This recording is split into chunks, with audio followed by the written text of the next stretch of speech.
The hospital room smelled of antiseptic and despair. Sarah Martinez lay motionless on the narrow bed, her body a map of bruises that told a story she refused to speak.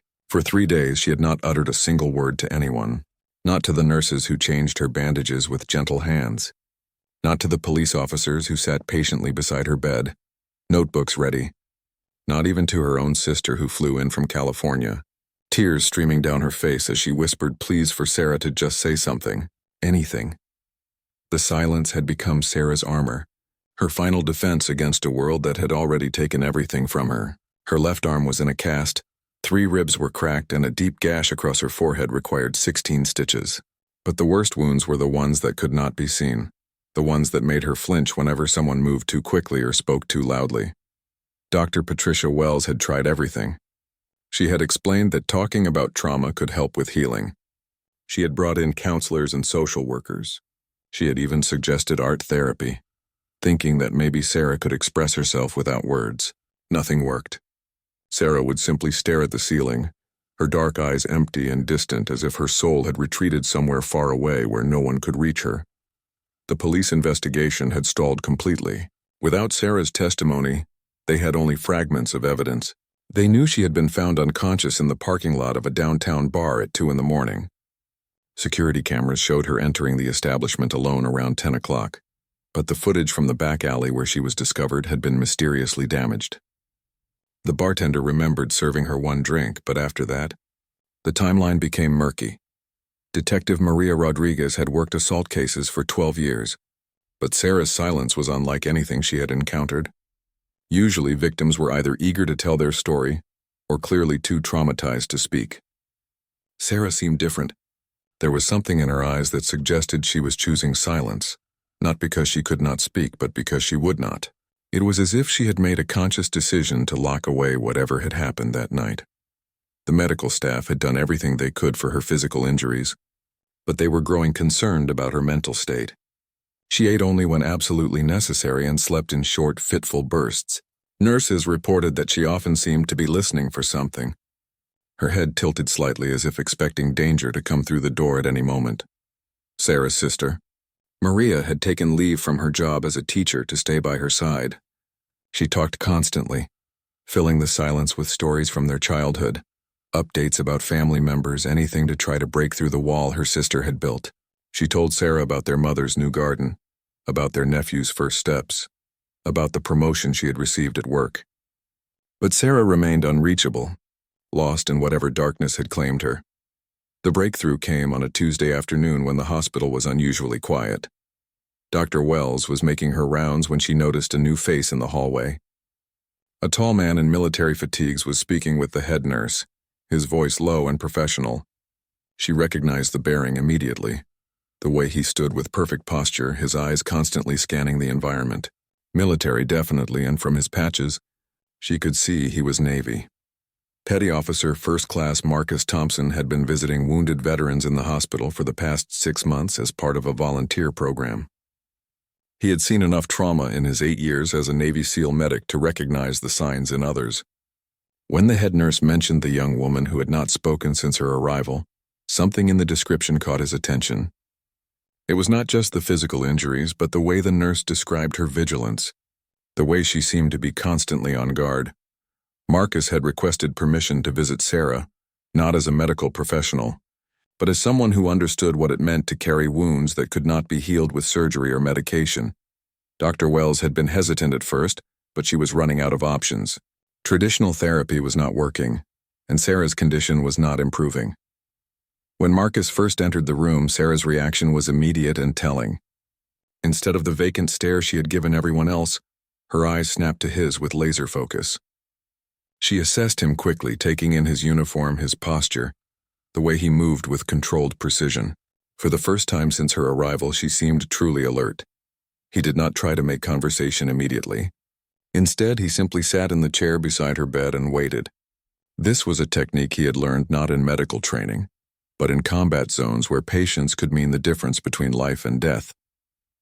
He understood that some silences were protective, and that pushing too hard could cause someone to retreat even further. After 20 minutes of sitting quietly, Marcus noticed something that no one else had mentioned in Sarah's chart.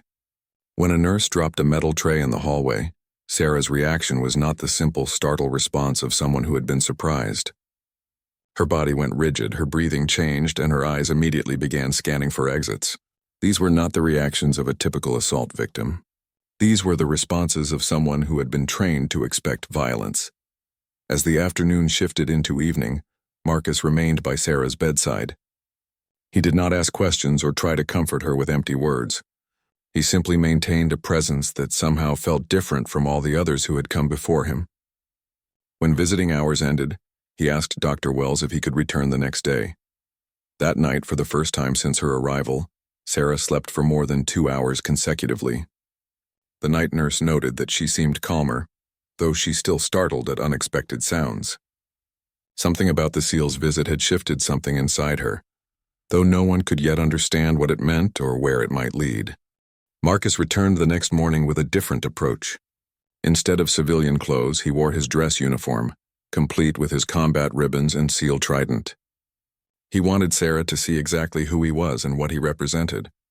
When he entered her room, her reaction was even more pronounced than the day before. Her eyes locked onto his chest, reading his decorations with an understanding that surprised him. Sarah had grown up in a military family. Her father had been Army Rangers and her older brother had served 3 tours with the Marines before an IED took his life in Afghanistan. She recognized the significance of Marcus's ribbons, particularly the ones that indicated multiple combat deployments and specialized training. This was not just another well-meaning volunteer. This was someone who had seen real combat and survived. For the first time since the attack, Sarah shifted her position slightly, turning her body toward Marcus instead of maintaining the rigid defensive posture she had held for days. It was a small movement, but Marcus caught it immediately. He had learned to read body language in situations where a misinterpreted gesture could cost lives, and Sarah's subtle shift told him that she was beginning to see him as something other than a potential threat. Marcus began to speak, but not about her condition or what had happened. Instead, he told her about places he had been. He described the mountains of Afghanistan at sunrise, the way the light would catch the peaks and make them look like they were on fire. He talked about the heat of the Iraqi desert and how the sand could get into everything no matter how carefully you sealed your gear. His voice was steady and calm, painting pictures of a world that existed far beyond the sterile walls of the hospital room. As he spoke, Marcus watched Sarah's face carefully. He noticed that her breathing became more regular when he talked about outdoor spaces and wide-open areas. Her anxiety seemed to increase when he mentioned confined spaces or crowded areas. These reactions were subtle, but they told him something important about what might have happened to her. Dr. Wells observed from the doorway, amazed by the change in her patient. Sarah was not speaking, but she was engaged in a way that she had not been since her arrival. When Marcus described a particularly beautiful sunset he had witnessed during a mission in Syria, Sarah's eyes actually focused on his face instead of staring through him. On the 3rd day of his visits, Marcus decided to try something different. He brought a chess set with him, one that had been given to him by a fellow SEAL who had not made it home from their last deployment. The board was worn and the pieces were mismatched, but it had traveled with him through multiple tours and had become a kind of talisman. Without asking permission, Marcus set up the board on the rolling table beside Sarah's bed. He arranged the pieces slowly and deliberately, explaining the history of the set as he worked.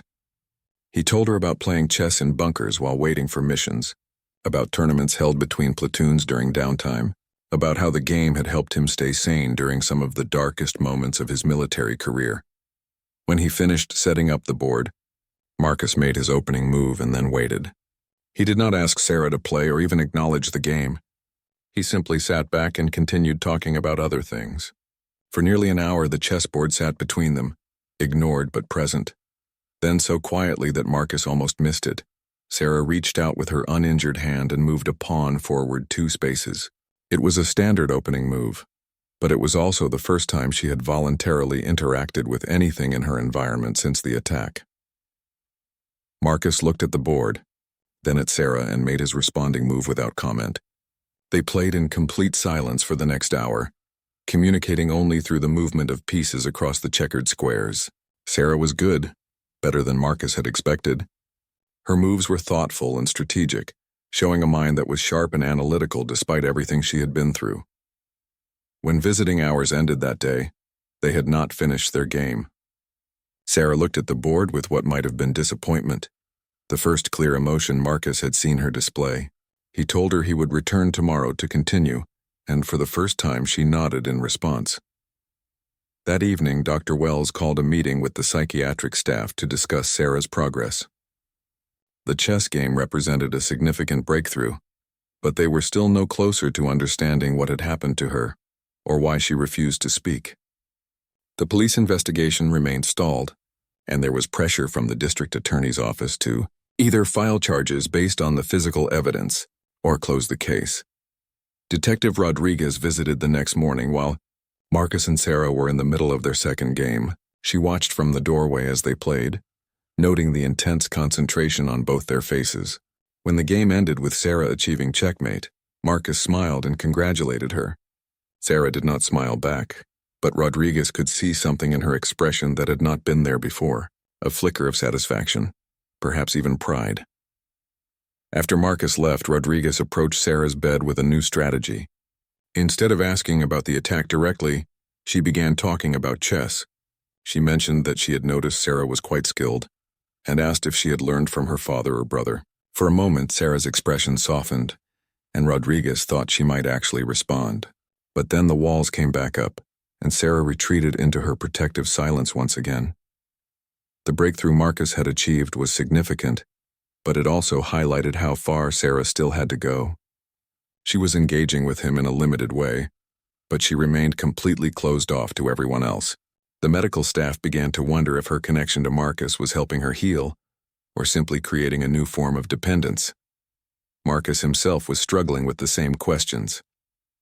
He had seen combat trauma take many forms, but Sarah's case was unlike anything in his experience. There was something about her silence that felt purposeful, almost militaristic in its discipline. She was not just refusing to speak. She was actively maintaining operational security, as if her silence was protecting something or someone important. As their fourth chess game began the next day, Marcus decided to take a calculated risk. Instead of allowing the game to proceed in silence, he began to ask questions. Not about the attack, but about her chess strategy. Why had she chosen that particular opening? What was she trying to accomplish with her knight placement?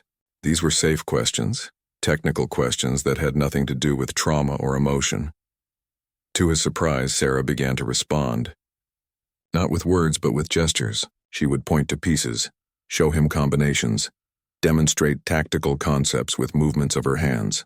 It was a form of communication that felt natural to her, a way of sharing knowledge without having to reveal anything personal or vulnerable. Through this chess-based dialogue, Marcus began to understand that Sarah's mind was highly organized and strategic. She thought several moves ahead, anticipated his responses, and had backup plans for multiple scenarios. This was not just natural talent. This was the kind of thinking that came from training and practice in high-stakes situations. On the 7th day of their chess matches, Marcus arrived to find Sarah sitting up in bed, alert and waiting for him. This was the first time she had shown any anticipation for anything since her arrival at the hospital. She had even attempted to brush her hair, though the effort clearly pained her injured arm. When he entered the room, she gestured toward the chessboard with something that might have been impatience. As they began their game, Marcus noticed subtle changes in Sarah's behavior. Her movements were more decisive, her focus more intense. When she captured one of his pieces, there was a hint of satisfaction in her expression that reminded him of soldiers he had known who took their tactical training seriously. This was not just someone who enjoyed chess. This was someone who understood the deeper principles of strategy and conflict.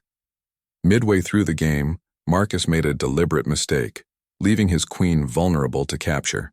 Sarah's hand moved toward the piece, then stopped. She looked at him with suspicion, as if she recognized that the error was too obvious to be accidental. For several minutes she studied the board, looking for the trap she was certain existed. When she finally made a different move entirely, avoiding the apparent opportunity, Marcus knew he was dealing with someone who had been trained to recognize deception. After the game ended in a stalemate, Marcus leaned back in his chair and studied Sarah's face. The walls were still there, but they seemed less impenetrable than before. He decided to try a different approach, one that had occurred to him during his sleepless nights thinking about her case. Instead of asking questions about her past, Marcus began to talk about patterns he had observed in their games. He mentioned that her playing style reminded him of someone with military training, someone who had been taught to think in terms of objectives and counter-objectives. He spoke casually as if he were simply making conversation, but he watched her reactions carefully. Sarah's response was immediate and telling. Her posture stiffened, her breathing became more controlled, and her eyes took on the flat, emotionless expression that Marcus recognized from his own training. It was the look of someone who had learned to give away nothing, to reveal no weakness or vulnerability that could be exploited by an enemy. The realization hit Marcus like a physical blow. Sarah was not just a victim of random violence. She was someone with specialized training, someone who had been conditioned to maintain operational security, even under extreme duress. The silence that had frustrated everyone else suddenly made perfect sense. She was not hiding from trauma. She was protecting classified information. But if Sarah had military or intelligence training, why was there no record of it? Marcus had friends in various branches of the service who could run background checks, and Sarah Martinez appeared to be exactly what her medical records indicated, a 26-year-old graphic designer with no military history. Her father and brother's service records were legitimate, but there was nothing to suggest that Sarah herself had ever been involved in any kind of government work. That afternoon, Marcus called his former commanding officer, Captain James Morrison, who now worked in naval intelligence. Without revealing specific details about Sarah's case, Marcus described the behavioral patterns he had observed. Morrison's response was immediate and concerned. The behaviors Marcus described were consistent with someone who had undergone specialized training in resistance to interrogation and psychological pressure. Morrison explained that such training was only given to personnel involved in the most sensitive operations, people who might be captured while possessing information that could compromise national security. The training was designed to create automatic responses that would protect classified information, even under torture or psychological manipulation. If Sarah had received this training, it would explain why conventional therapy and police questioning had been completely ineffective. Armed with this new understanding, Marcus returned to the hospital the next day with a completely different strategy. Instead of trying to get Sarah to open up, he focused on showing her that he could be trusted with sensitive information. He began sharing details about his own classified missions, carefully edited to remove anything that could compromise ongoing operations, but specific enough to demonstrate that he understood the weight of secrets. As Marcus spoke about operations in locations that did not officially exist, about missions that would never appear in any public record, Sarah's attention became laser-focused. She was not just listening. She was evaluating his security clearance level and his need-to-know status based on the information he was sharing. When he mentioned a particular weapons system that was still classified, her eyes widened slightly before she caught herself and returned to her neutral expression. The chess game that day was different from all the others. Sarah played with a new intensity, as if she were testing Marcus in ways that went beyond the simple movement of pieces. She created complex tactical situations that required him to think like a soldier, rather than a chess player. When he responded appropriately, demonstrating that he understood the military applications of the strategies they were employing, she seemed to relax slightly. Dr. Wells and Detective Rodriguez watched this interaction with growing confusion. They could see that something significant was happening between Marcus and Sarah, but they could not understand the nature of the communication taking place. To them, it looked like two people playing chess and having a one-sided conversation. They could not see the complex dance of evaluation and trust-building that was actually occurring. After 3 hours, longer than any of their previous sessions, Marcus made a decision that would either break through Sarah's defenses or destroy any progress they had made. Looking directly into her eyes, he leaned forward and spoke in a voice barely above a whisper. "Whatever mission you were on," he said carefully, "whatever went wrong that night, I need you to know that your operational security has been exemplary. You have protected whatever information you were carrying, and you have done it under circumstances that would have broken most people. But the mission parameters have changed now. The people who need to know what happened, they need to know. Not the police, not the doctors, but the people who sent you out there in the first place." Sarah's reaction was instant and dramatic. Her entire body went rigid, and for a moment Marcus thought she might actually speak. Her mouth opened slightly, and he could see her struggling with conflicting impulses. On one hand, her training was telling her to maintain silence at all costs. On the other hand, Marcus had just demonstrated knowledge that suggested he might be part of the same world she operated in. Instead of speaking, Sarah reached for the chessboard and began arranging pieces in a pattern that had nothing to do with the game they had been playing. Marcus watched as she created what appeared to be random positioning, but as the pattern emerged, he realized she was creating a code. The positions of the pieces formed a sequence that corresponded to map coordinates that Marcus recognized as being in a part of the city where several government agencies maintained unofficial safe houses.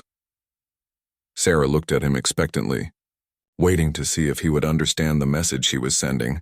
When Marcus nodded slowly, indicating that he recognized the coordinates, Sarah allowed herself the first genuine expression of relief that anyone had seen since her arrival at the hospital.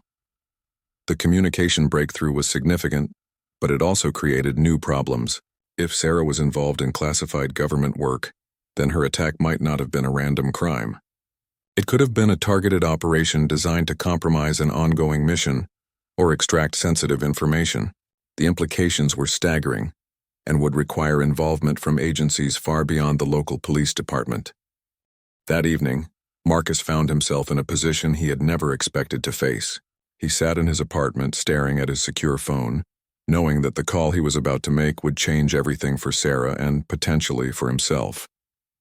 The coordinates she had shown him through the chess pieces were burned into his memory, and he knew exactly what building they referenced. It was a location he had visited once during a joint training exercise, a place that officially did not exist but served as a coordination center for deep cover operations. Before making the call, Marcus reviewed everything he knew about Sarah's case: the timeline of her attack, the specific nature of her injuries, the way she had been found, and most importantly, her behavioral patterns all painted a picture that was becoming clearer by the hour. Sarah was not just someone with military training. She was an active operative who had been compromised during a mission. The attack had not been random. The precision of the injuries, the fact that she had been left alive but incapacitated, the damaged security footage, all of it suggested a professional operation designed to extract information. Sarah's attackers had not been common criminals. They had been intelligence operatives from a foreign agency or a criminal organization with access to sophisticated interrogation techniques. Marcus dialed the number for Captain Morrison's secure line. When his former commanding officer answered, Marcus used code phrases that indicated he needed to discuss a matter of national security. Within minutes, Morrison had arranged for a secure video conference that included representatives from the Defense Intelligence Agency and the Central Intelligence Agency. The conversation that followed was unlike anything Marcus had experienced in his military career. When he described Sarah's behavioral patterns and the chessboard communication, the intelligence officials exchanged glances that confirmed his worst suspicions. They knew who Sarah was, and they had been looking for her. Sarah Martinez was not a graphic designer. Her real name was Captain Sarah Chen, and she was a deep cover operative for the Defense Intelligence Agency. For the past 2 years, she had been infiltrating a human trafficking organization that was suspected of selling information to foreign governments. Her cover identity as a freelance graphic designer had allowed her to move freely through the social circles, where the trafficking network recruited both victims and clients. The mission had been proceeding successfully until 3 weeks ago, when intelligence suggested that Sarah's cover might have been compromised. The agency had been preparing to extract her when she disappeared during what was supposed to be a routine surveillance operation. Her failure to make scheduled check-ins had triggered a massive search operation, but until Marcus's call, they had no idea what had happened to her. The attack at the bar had been a kidnapping attempt that had gone wrong. Sarah's training had allowed her to resist initial interrogation attempts, but her captors had become increasingly violent when she refused to break. The injuries she sustained were the result of enhanced interrogation techniques designed to break her psychological defenses. When it became clear that she would not reveal information even under extreme duress, her captors had dumped her in the parking lot, probably assuming she would die from her injuries. Captain Morrison explained that Sarah's continued silence was not just psychological trauma. It was the result of conditioning that made it literally impossible for her to reveal classified information to unauthorized personnel. The training she had received was so thorough that her mind would compartmentalize and protect sensitive information even at the cost of her own well-being. The intelligence officials asked Marcus to return to the hospital and attempt to establish a secure communication protocol with Sarah. They needed to confirm the extent of the compromise and determine whether the trafficking network was still active. More importantly, they needed to know if Sarah had been forced to reveal any information that could put other operatives at risk. When Marcus returned to Sarah's hospital room the next morning, he brought with him a chess set that looked identical to his personal one, but contained subtle modifications. The pieces had been weighted differently, creating a tactile code that only someone with DIA training would recognize. When he set up the board, Sarah immediately noticed the differences and looked at him with new understanding. For the first time since her attack, Sarah smiled. It was a small expression, barely visible, but it represented a massive breakthrough. She now knew that Marcus was not just a sympathetic veteran. He was part of the same world she operated in, someone who could help her navigate the complex process of emerging from her deep cover identity. The chess game that followed was unlike any they had played before. Sarah used the modified pieces to communicate in code, providing status reports on her mission and confirming the worst fears of her handlers. The trafficking network had not only discovered her identity, but it also identified at least 2 other operatives working similar missions in different cities. The organization was more sophisticated than anyone had realized, with connections to foreign intelligence services and access to cutting-edge counter-surveillance technology. As Sarah communicated through the chess pieces, Marcus began to understand the full scope of what she had endured. She had been captured, tortured, and subjected to psychological manipulation techniques that would have broken most people. The fact that she had maintained operational security under those circumstances was extraordinary, but it had come at an enormous cost to her mental and physical health. Dr. Wells and Detective Rodriguez continued to observe these sessions, growing increasingly frustrated by their inability to understand what was happening. From their perspective, Sarah was still not speaking, and was still not cooperating with the investigation.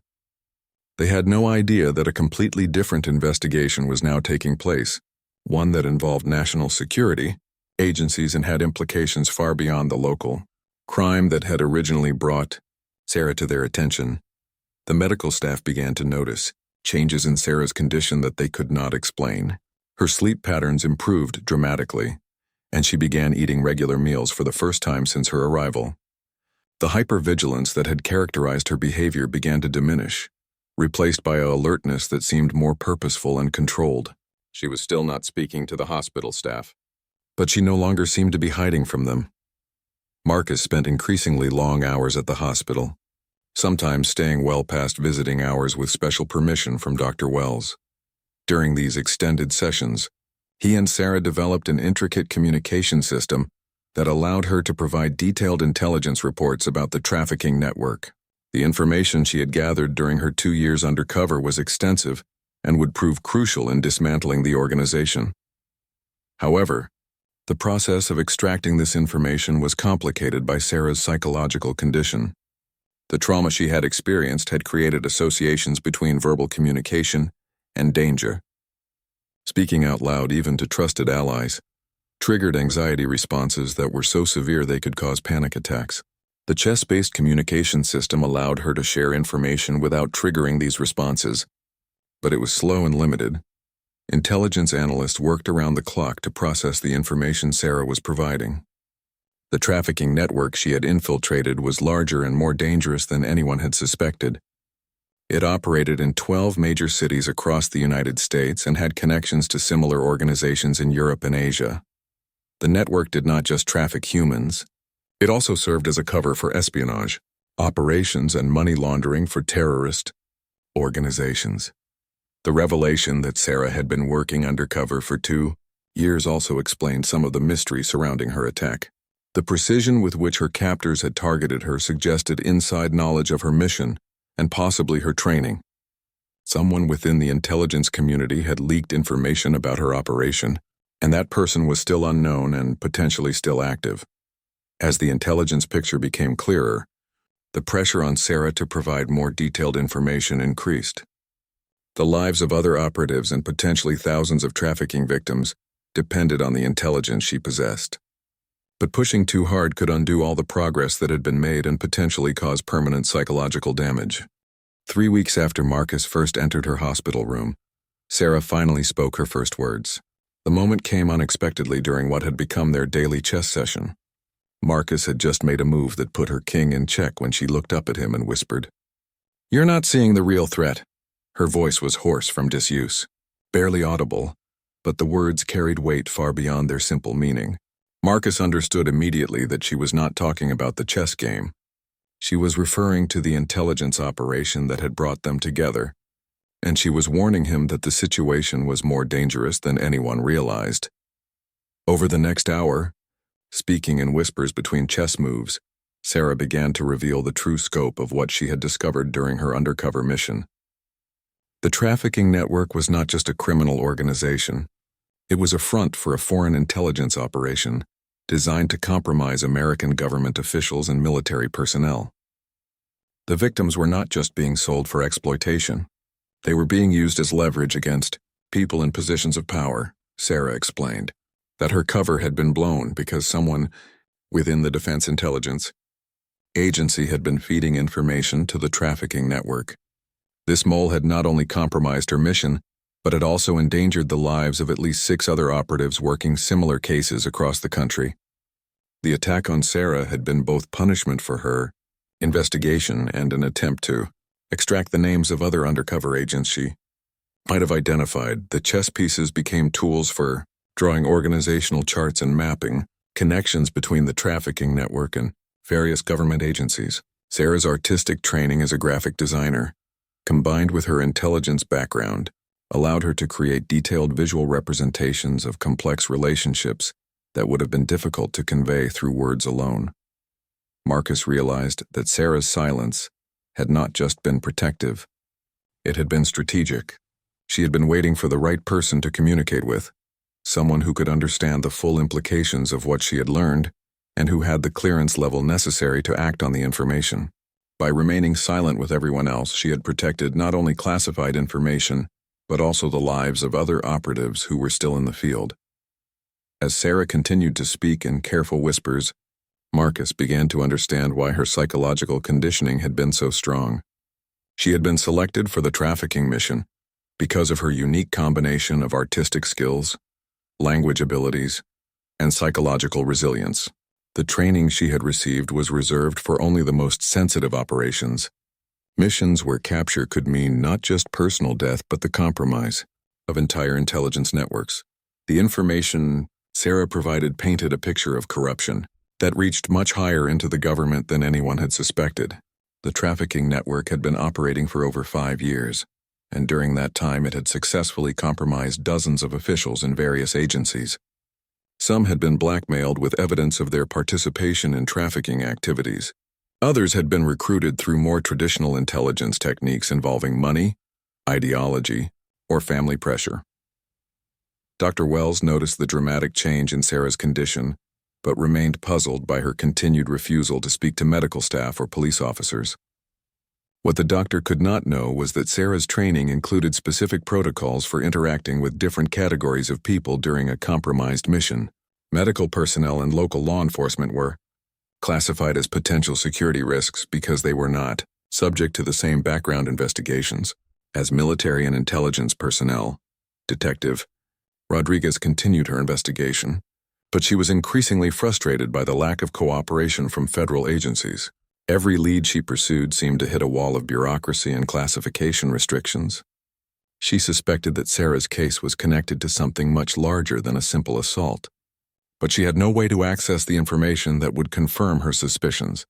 The intelligence officials monitoring Sarah's recovery through Marcus faced a difficult decision.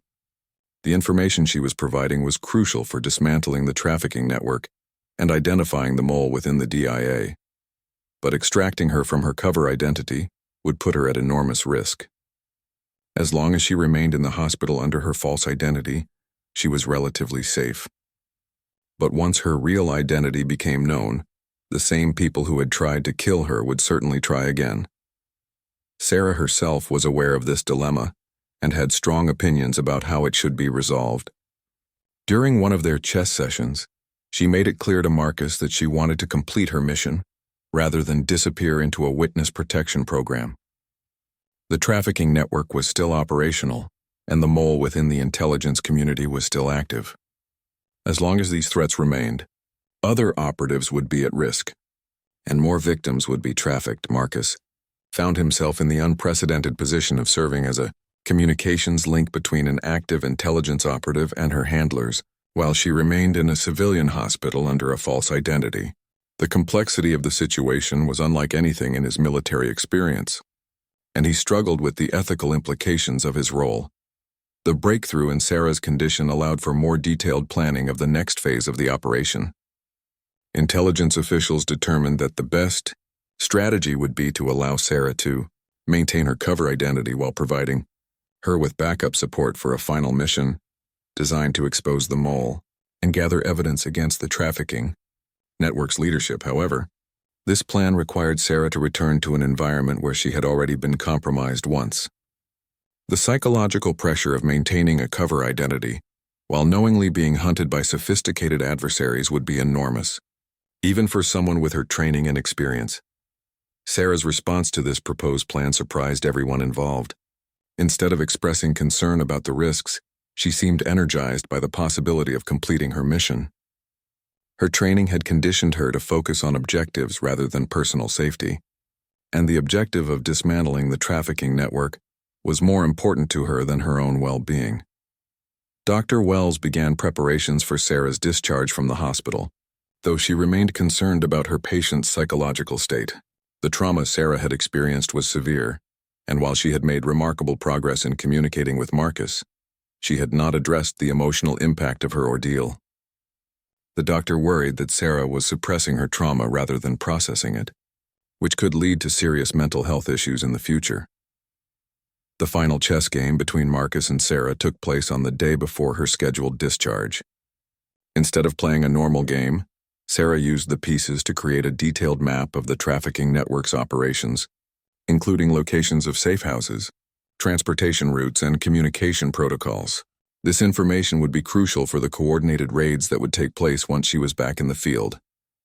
As they prepared to say goodbye, Marcus asked Sarah the question that had been weighing on his mind since their first conversation. "Have you ever fought before?"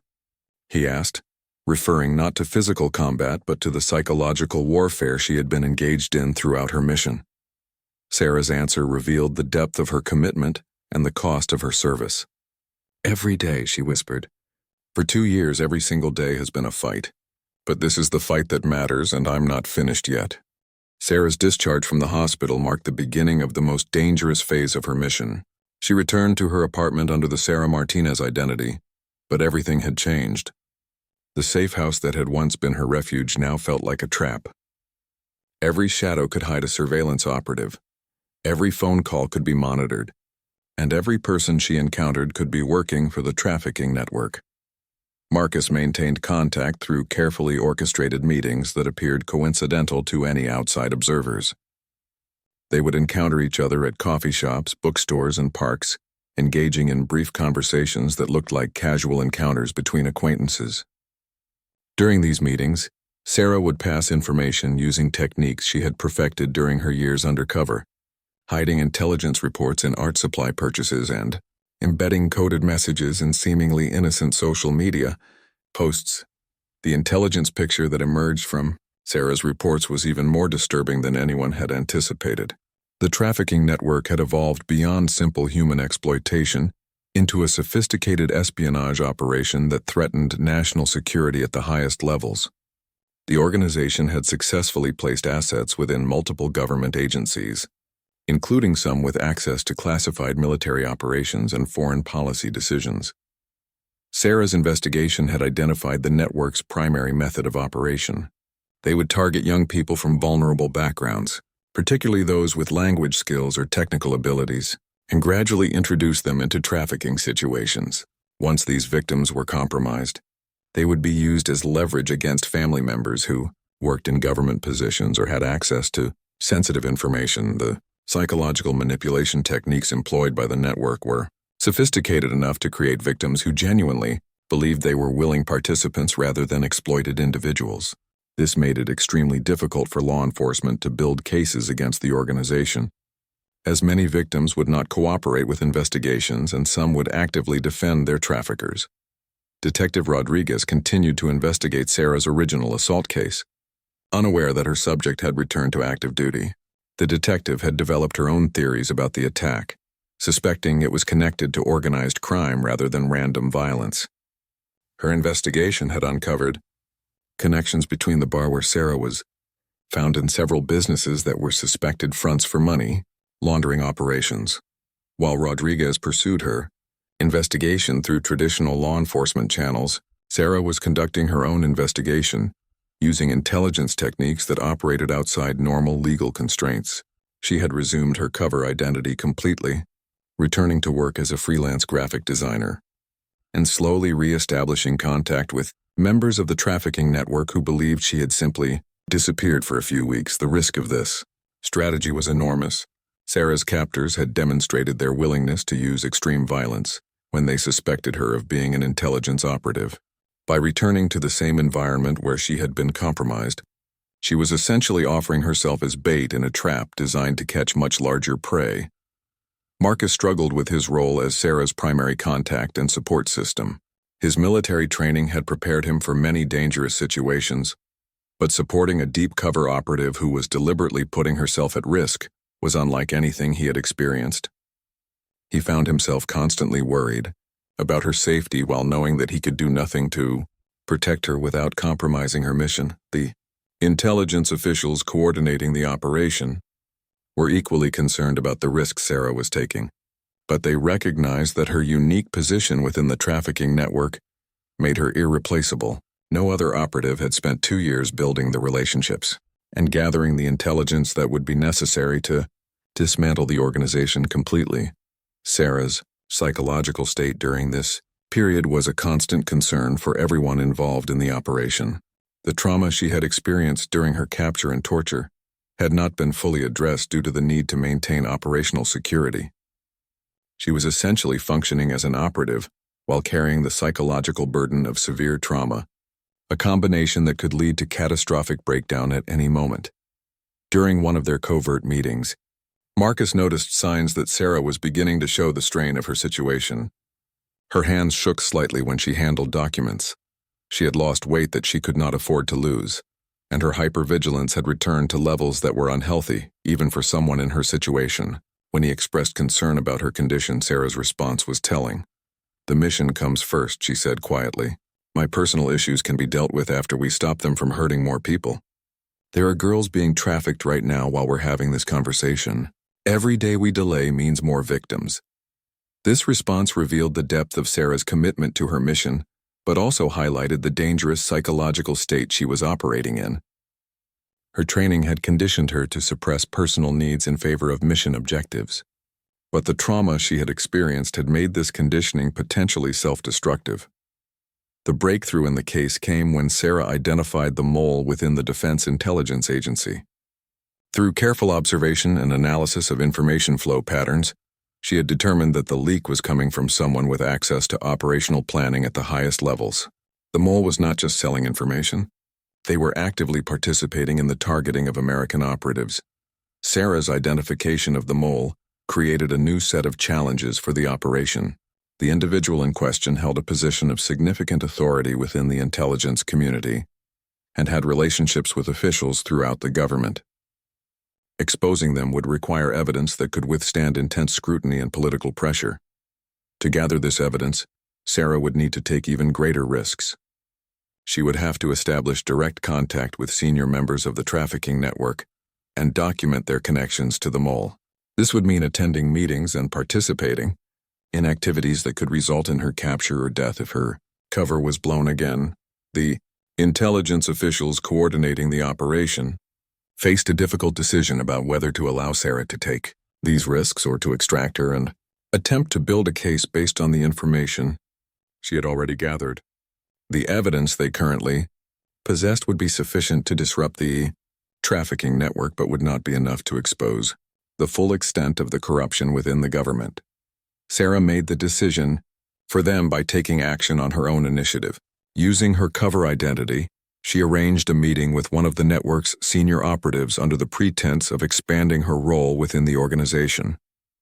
The meeting was scheduled to take place at a location that intelligence officials had not yet identified, meaning that Sarah would be operating without backup support. Marcus learned about Sarah's plan during what turned out to be their final covert meeting. When he tried to convince her to wait for proper support, Sarah's response revealed the full extent of her psychological conditioning and her commitment to the mission. "I've been preparing for this moment for 2 years," she told him. "Everything I've endured, everything I've learned, it all leads to this. The people responsible for trafficking hundreds of victims and compromising our national security are going to be in that room. If I don't take this opportunity, we may never get another one." Marcus realized that Sarah was no longer thinking like someone whose primary goal was survival. She was thinking like someone whose primary goal was completing a mission, regardless of personal cost. This mindset was exactly what her training had been designed to create, but it also meant that she might not make the kinds of decisions that would prioritize her own safety. The warehouse meeting took place on a cold Tuesday night in an industrial district that had been abandoned for over a decade. Sarah arrived early, using her graphic design equipment as cover for the sophisticated recording devices that intelligence technicians had hidden in her art supplies. She positioned herself in the building's main room, where concrete pillars would provide both cover and optimal acoustics for capturing conversations. When the trafficking network's leadership arrived, Sarah recognized several faces from her 2 years of undercover work. But there were also people she had never seen before. Their presence indicated that this meeting was more significant than she had initially realized. The network was expanding its operations, and the new faces belonged to representatives from other criminal organizations and foreign intelligence services. The conversation that followed exceeded even Sarah's expectations for intelligence value. The network's leaders discussed ongoing operations in 12 major cities, detailed plans for recruiting new victims from refugee populations, and most crucially, specific information about which government officials were being blackmailed and which intelligence operations had been compromised. When the mole from the Defense Intelligence Agency arrived, Sarah felt a shock of recognition that she struggled to conceal. Deputy Director Jennifer Walsh was someone Sarah had met during her initial training, a decorated intelligence officer with over 20 years of service and a reputation for absolute integrity. The revelation that Walsh was the source of the leaks was devastating not just strategically but personally. Walsh's presence at the meeting confirmed Sarah's worst fears about the extent of the corruption within the intelligence community. The deputy director was not just selling information. She was actively coordinating with foreign operatives to target American assets and operations. The scope of the betrayal was so extensive that it would take years to assess the full damage to national security. As Sarah recorded the meeting through her hidden devices, she realized that she had gathered enough evidence to bring down the entire trafficking network and expose the corruption within the government. However, she also realized that her own position was becoming increasingly precarious. Several of the meeting participants kept glancing in her direction, and their body language suggested growing suspicion about her presence. The moment when everything went wrong came when Walsh looked directly at Sarah and asked a question that revealed her cover was blown. "Ms. Chen," the deputy director said, using Sarah's real name instead of her cover identity, "would you care to explain what recording equipment you've hidden in your art supplies?" The warehouse erupted into chaos as Sarah's 2 years of careful preparation collapsed in an instant. She had anticipated many possible scenarios for how her mission might end, but she had not expected to be betrayed by someone she had trusted. The recording devices that were supposed to provide evidence for prosecution had become proof of her espionage activities. Sarah's response to the exposure demonstrated the effectiveness of her training and the depth of her commitment to the mission. Instead of attempting to escape or deny the accusations, she continued recording even as armed men moved to surround her.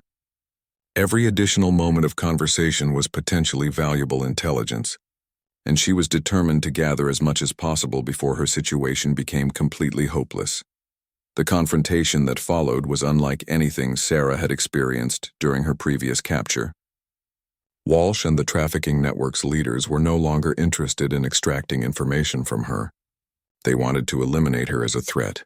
The violence that ensued was swift and brutal, designed to prevent Sarah from transmitting any of the intelligence she had gathered. However, Sarah's intelligence training had included contingency plans for exactly this scenario. The recording equipment hidden in her art supplies was designed to transmit data in real time to a secure server, meaning that the evidence was being preserved even as her situation deteriorated. Additionally, her failure to check in at predetermined intervals would trigger emergency protocols that would bring federal agents to her location.